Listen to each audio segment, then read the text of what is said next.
tey dañ ñëwoon fii pour fekkee kii bi cérémonie bi parce que lu ñuy wax conseil départemental de la jeunesse maanaam mooy kuréel yi nga xam ne ñoo nekk ci département bi di représenter ndaw ñi mu am ci communes yi am ci région bi am au niveau national tey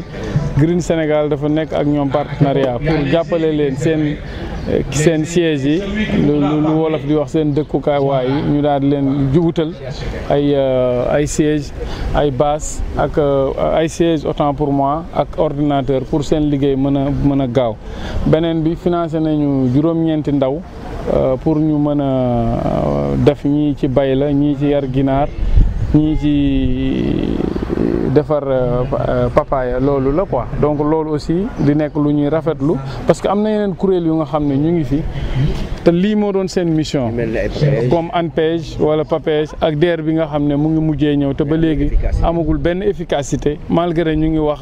emploi rapide emploi efficace des jeunes mais ba léegi amul benn efficacité te ndaw ñi gisaguñu seen bopp donc lii Green def baax na ñu former ndaw ñi parce que am na formation lañ njëkk a def après financement après accompagnement moo si def te incha allah bépp ndaw bu ñu financé aussi dinañ dem ba xool li ngay def dinañ la accompagner pour nga réussir te bu soobee yàlla octobre aussi dinañ financer yeneen jeunes donc au nom du conseil départemental ñu ngi ciy remercier waa Green Sénégal et di wax tamit yeneen kuréel yi nga xam ne ñoo am mission taxawu ndaw ñi wutal ndaw ñi liggéey nañu xool li Green di def ñu def ko gën a efficace pour wax tuuti def jëf lu bari. pour dinañ intervenir ci mbay dinañ intervenir ci yar ginaar. dinañ bëgg a intervenir aussi pour mu leer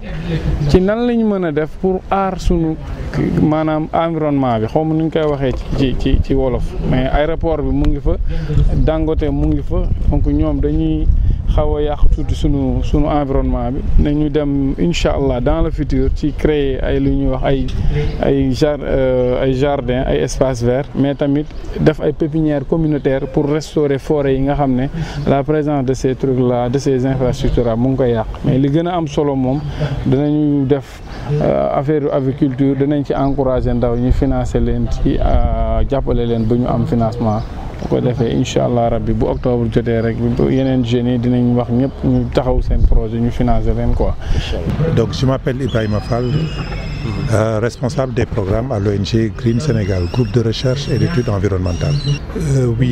Aujourd'hui nous avons procédé à la cérémonie de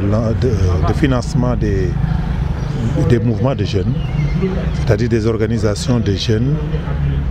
qui sont dans les départements de Thiès, de Mbour et de Tivaouane. Dans le cadre d'un programme que nous menons avec l'ONG belge Solidarité Socialiste, il a été retenu de travailler avec des organisations de jeunes pour les accompagner dans leurs activités productives à caractère social et solidaire. C'est en cela que nous avions identifié au niveau des 3 départements des projets porteurs. Et aujourd'hui, nous procédons au financement de ces projets. Nous avons donc retenu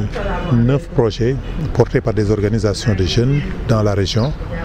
3 dans chaque département. Et ensuite, nous avons également appuyé sur le plan logistique, surtout en matériel informatique, les 3 CDJ de Mbour, de Thiès et de Tivaouane. Et les projets qui ont été financés tournent autour de l'embouche ovine, de l'embouche porcine, mais également de la commercialisation des produits agricoles et du maraîchage et de l'aviculture. Nous avons surtout insisté sur un aspect qui est important pour nous, c'est le suivi, parce que nous sommes dans une phase test et ce que l'on souhaite, c'est que ces projets réussissent pour qu'on puisse, au mois d'octobre, procéder à une autre cérémonie du genre pour financer d'autres initiatives. C'est des enveloppes dans un premier temps de 1 million par groupe, par organisation. Mais nous osons espérer que si l'initiative réussisse, nous puissions porter cette enveloppe vers d'autres organisations, mais également renforcer l'enveloppe financière au profit des organisations de jeunes. Oui, la demande elle est trop importante et les moyens limités. Les moyens de l'État ne suffisent pas, les moyens des organisations de la société civile également ne suffisent pas.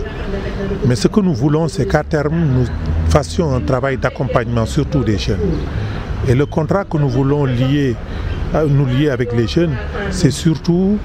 d'accompagner vers un processus d'autonomisation des organisations. Et l'autonomisation passera essentiellement par la diversification des partenariats, c'est-à-dire comment faire pour que ces jeunes trouvent des financements ailleurs, que ce soit dans le milieu privé, que ce soit dans le milieu associatif, mais qu'ils développent également des activités qui leur permettent de générer des revenus. C'est en cela que nous pensons que la porte autonomisation des organisations passera.